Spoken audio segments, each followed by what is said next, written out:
Hello and welcome back to 40-Minute Mentor and our Where Are They Now feature series.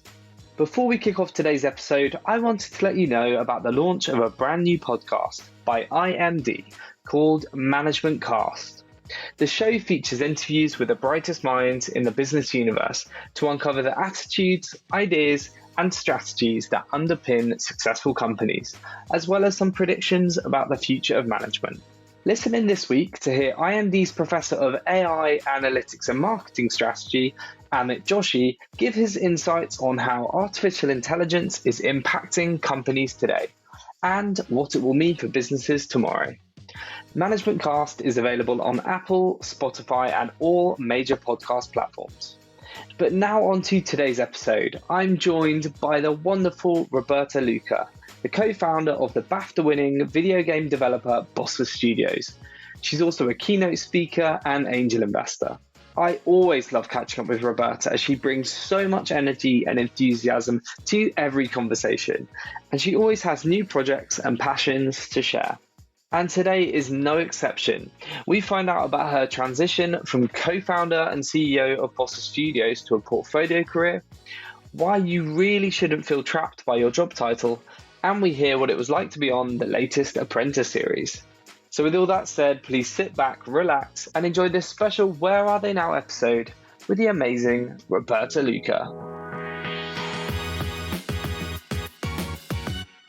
Roberta, welcome back to 40-Minute Mentor. How are you? I'm very good, thank you. How are you? I'm really good. It is always lovely to see you. It's been a little while since we last had a conversation on the podcast, so thank you so much for coming back for this Where Are They Now series. I think last time we spoke, you shared the incredible journey you've been on with Bossa Studios, including talking about your BAFTA win, which is definitely a first for the podcast. But for anyone that hasn't listened to that episode, do you mind telling them a bit about what Bossa Studios does and what you've been up to since we last spoke? Bossa Studios is a video games company. We are mostly based in London, but of course we are in hybrid mode as all companies in the world. I set up 12 years ago with my co-founders. We raised over $30 million from VCs like Atomico, Makers Fund, London Venture Partners. And we basically make games, and we launched dozens of games over the last 12 years. And a lot of people tell us that we are a creative powerhouse because the way that we prolifically launch those games are by creating hundreds of games, which we do a lot of audience research and end up launching a few. And yeah, we won a BAFTA award and multiple awards because of that as well, which is pretty humbling for me. But yeah, it's a great team, and that's what we do. We make people happy with video games. And what a great mission. What a great mission. No, it's an incredible business and, something to be incredibly proud of. So since we last spoke, which was, a fair few months back, tell us a bit about what you've been up to. What fun stuff have you been doing? I went into a journey of a portfolio career in the last few years, actually. And of course, as an entrepreneur, I was like, I can do more things here, more things there. So I started a YouTube channel, I started a podcast. I started to do a lot of keynote speeches, like paid for keynote speeches. I have an agent nowadays. And most recently, I started to learn how to sing as well. And to me, it's pretty impressive how much when I was 100% active, C-level in the company, I was getting all of these stimulus from those places and different endeavors that I had that was actually making me a much better leader. And a good example for that is improvisation theater. So that's something that I started, maybe 10 years ago. And I remember the biggest insights that I had during my classes of improv theater that I could bring back to my day-to-day. And they somehow made me more courageous to make some bold decisions as well. And so, yeah, that kind of the urge to do multiple things in my life was always there. But of course, society put a lot of pressure on us that you need to be your job title. You do not, you need to find one path and, be a specialist. And I finally broke free from that in the last few months, and I'm embracing being a multi. I love that. And I think it's definitely a theme we've seen amongst, our community and actually in our candidates kind of people moving into portfolio careers, fractional roles, all this sort of stuff. And I definitely see it as the future. You've now made that transition. How did you find it? Because it's not an easy thing to do. It's a very bold move in a way. The kind of concept hasn't been around for ages. So it would be good to understand kind of, how you found that transition, and what do your weeks look like now in comparison to when you were a founder? Because I'd imagine they're pretty different. Very different. So the transition was, I think I had it in me and I didn't know. And I always had that rebel challenging me, like, what if? What if I try that? What if I try that? And out of a moment of desperation of, oh my God, my life is way too serious and I have a lot of responsibilities. As a founder, I need to do something of an outlet, which is how, the first thing that I did was improv theater, which was my outlet, right? And then I realized how much I like the storytelling piece of it, right? It's like when you go on stage to do an improv performance or even a stand-up performance, which I've also done, you are telling a story and sometimes you don't really know where the story is going to lead you. So you're always dealing with with like complete uncertainty, and you need to be 100% present. And if you're doing improv, you usually have, other players with you on stage, and be accepting of any curveball that your partner would bring to you. Say, oh my God, we are on the top of the mountain. Isn't it amazing? And instead of me saying, well, but we're in London, I say, yeah, isn't it great that we got on a bike and rode to the top of the mountain? So suddenly you create a story. And I think that is what led me to think that I could do other things, right? So that was kind of a light bulb moment in my brain that was like, actually, I can be multiple things. And so I think that was the transition, right? And going to where I am today, my days are very fluid. So what I do is I block my calendar like for certain hours of the day to do specific things about, the themes of the portfolio career that I created. So it might be that I have an afternoon that it's all about content creation, which I've been prolifically creating content for LinkedIn and social media and etc. It could be that it's a whole day about creating my new show reel for my keynote speeches, right? Or it could be a day that it's about focusing 100% on Bossa because there's something going on there from a strategic perspective that they need my help with. And so it's fluid. And I think it was tough in the beginning to be that fluid because you usually have like back-to-back meetings and suddenly like, okay, I can craft my day however I want. But one thing leads to the other. If you get a little bit more organized, you are able to switch your brain in the best way possible, to leverage the cross-pollination that you need for all the endeavors that you have. It's really remarkable, isn't it? That it is a big shift, but then the freedom that comes with it that you have, it must be just an incredible sense of relief. But I can imagine how someone like myself needs to block those hours out, because otherwise I'd just go off on all sorts of tangents. I'm a bit of a magpie like that. For those that are listening to this going, oh my God, this sounds incredible. This is the future for me. What do you wish you'd have known before you embarked on this sort of new portfolio career and multi-career? Like, what have been maybe the hardest parts of that transition, and any learnings that anyone else going through it can take? Identity, and in a sense that you are not defined by your job title. And I feel that we all trapped in our job titles, even entrepreneurs, right? I am an entrepreneur, so I need to behave like that all the time. No, why? And I see from even in the team at Bossa, our best performers are people who are multis and they embrace all the stuff beyond their job titles, and they grow and they become ambitious and etc. Right? So I would say that to myself, don't be trapped by your job title. You can do more things, and by doing more things, by exploring other sides of your identity or the hidden talents that you might have that you never invested on, that could lead you to a completely different future that you do not see right now. Such great advice. And you just wonder how many amazingly talented people are out there kind of slightly wasted because they're just focusing on the same old stuff because that's what they know, because it's the safest option. But actually, you're so right. I think if we put ourselves in different situations, we challenge ourselves, we try new things. It's little things like talking to people on a train. Like, my life changed when I met an entrepreneur on a train. He became a great friend, and that was the spark for me to set up JBM. It would have been so easy for me just to have ignored him, and just carry on. And it's just amazing how just sometimes you have that little spark of confidence. Actually, I'm going to speak to somebody. It's a long journey. So I totally agree. And I think just hearing you hear sort of your journey and how you've embraced that, I think hopefully will inspire lots of other people to do the same. You mentioned the keynote speaking, which I kind of really admire, because I guess I do a fair amount of speaking, but there's some nervousness about the whole TEDx thing and being paid to go up on stage.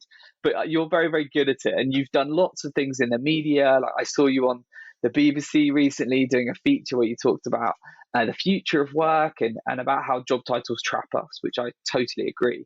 Can you share some thoughts around what that future of work is going to look like? And I think particularly for any leaders that are listening, looking to build successful teams for the future, like, what should they be thinking about?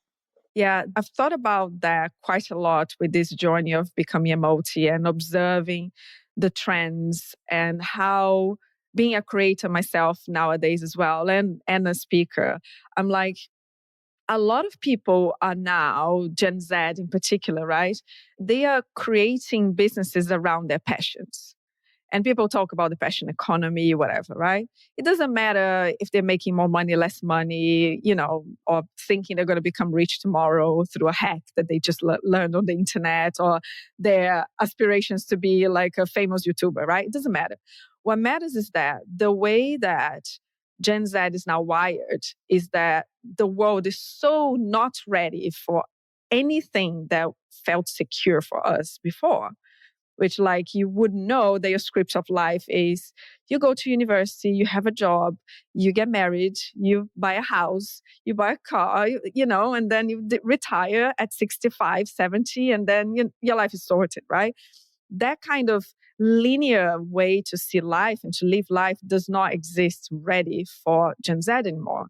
So the way that they approach life and work is, how can I monetize everything that I do? How can I monetize my passions? How can I find ways to connect things that I'm learning and that I can teach other people even, that would allow me to be someone in the world and add some value? And I think once these people are entering our organizations, they are naturally multis. They are polymaths, right? They are probably the next Leonardo da Vinci's, right? The next Elon Musk's. And we have a mission to embrace them because we all need each other. It's how our organizations are going to be much more daring. That's how we're going to innovate much more, right? It's welcoming those intrapreneurs, because you don't want them all to be creating their businesses. We want some of them to be creating new products inside our companies, right? And so we need to be ready to motivate them to be with us. So true. Oh, no, thank you, Roberta. I think there'll be people listening to this that are big fans of The Apprentice. And I was watching it with my wife, and I saw your face. And I was like, what? This is incredible. It's one of the most popular shows on TV. So tell our listeners a bit about, how did you end up on The Apprentice, as one of the experts? And what was that experience like? Have you got any advice for anyone that's kind of wants to apply? Unfortunately, there isn't any really beautiful story of getting there. It was basically a call from one of the producers for that particular challenge. So The Apprentice they filmed last year and broadcasted this year. They had a challenge whereby the contestants had to make a game. And one of the producers contacted me and said, hey, we're considering you to be one of the angel investors and judges. And so we had a long conversation about what makes great games great. What sort of people be, founders or game designers that I have invested before that I would invest. And it was very exciting because it was the first time that I had to kind of distill down everything that is about making a great game to someone who doesn't know anything about making games. And of course, they had to put together the whole challenge, right? And the day we were filming like many hours to see that snippet as you do on TV. That's what we all know. And I try to keep my poker face because, of course, I'm very I want to respect everyone who goes to create any games or any products out there. And it was amazing. It was really, really good fun. And the feedback was like that, what you just said. People So cool. contacting me out of nowhere say, "Oh my God, I just saw you on TV on The Apprentice." It's like, okay, I couldn't tell anything to anyone because of NDAs, right? Yeah, oh, it's so fun. Like, and again, like that's the sort of thing, I guess, in a multi-career, when you're doing different things, you actually have the time to try new things. And you probably hadn't done much TV work before, but just those sorts of opportunities can come to you when you're, broadening your horizons. So that's very cool. It's very cool. And one thing that I'll just add is that it feels like the opportunities come to you when you are ready. And I know it feels woo-woo to say that, but I felt very ready to be in front of the camera because I had done 55 videos for my YouTube channel. I had done 25 podcast interviews. And so I did not shy from that. I was like, oh, okay, that sounds great because I'm going to align something that I do every day with, being in front of the camera and communicate something to people that, in a very comfortable way. So that's cool. And that's good story for everyone to know. That's so true. That's so true. One of the other things that you do, Roberta, is you're an active angel investor. So can you share some advice for any of our listeners that may be out there currently raising money from angels? What is it that you look for when you're assessing founders or when people are pitching to you? A bit like, I guess, on The Apprentice. Yeah, right. I actually wrote something about that at the end for a gaming outlet. Okay, so what do I do? As an angel investor, the founders that got most of my attention are the ones who look for founder market fit. And what I mean by that is the following. I've invested in over 15 companies so far, and I advise a couple of them as well. So what I mean by that is that I want to feel that they know that the market they're going towards is a market that is growing exponentially big, because that's the type of investments that I do, typically with some technology involved. And I want to put money into that with the perspective of getting 100x return in 10 years' time. So that's kind of my feeling. So I need founders who are investing in markets that are exponentially growing. So that's a key thing.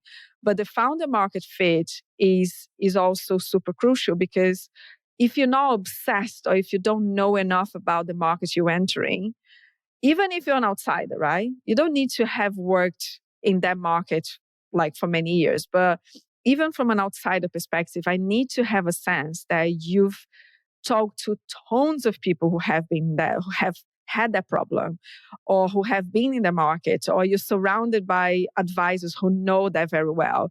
Because I want to see your daring self, your ambitious founder mentality, tackling a problem that is real, and not creating something out of their own imagination, thinking that they're revolutionizing the world. So these are kind of the founders that I love most. And the market is it's very volatile, right? So looking at the market from a perspective of a sailing person. So you want to adjust your product, your sail to the wind so that you can get from A to B. If you're not attuned to that, you just get drifted in the middle of the sea. So that's what I look for. Wise words. Thank you very much.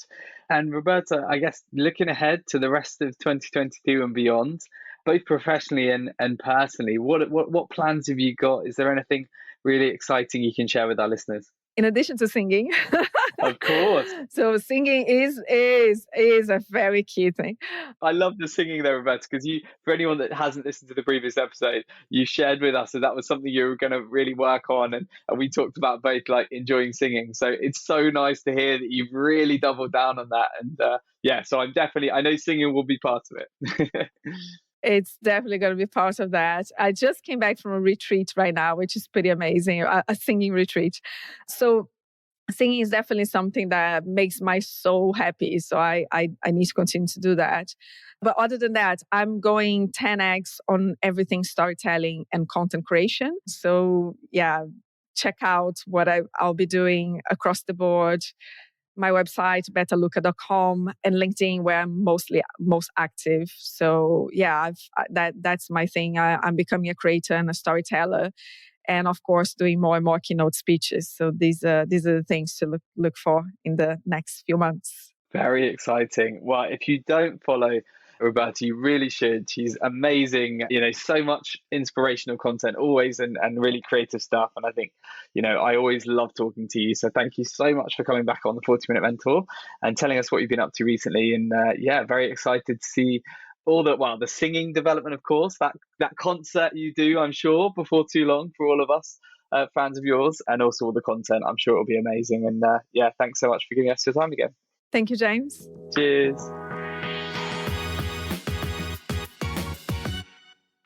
I really hope you enjoyed this episode as much as I have. Roberta is such a joy to be around, and I found her insights on what business leaders need to do to hire and nurture the next generation of leaders really fascinating, so I hope you found it as useful as I did. I also really enjoyed hearing about the many different facets of her portfolio career, how she divides her time, and how she approaches angel investing. I found it super interesting, as I am not the best when it comes to managing my time and also have aspirations to do more angel investing in the future. I really hope you enjoyed today's episode, and if you did, check out the link in the show notes to see Roberta's first appearance on the 40-Minute Mentor. You won't regret it. That's everything from me today, but fear not, as we'll be back next week with another Where Are They Now episode featuring one of our very first 40-Minute Mentors. But more on that next Wednesday. Have a great week ahead, and if you enjoy the pod, don't forget to subscribe and leave us a review. We really appreciate your support.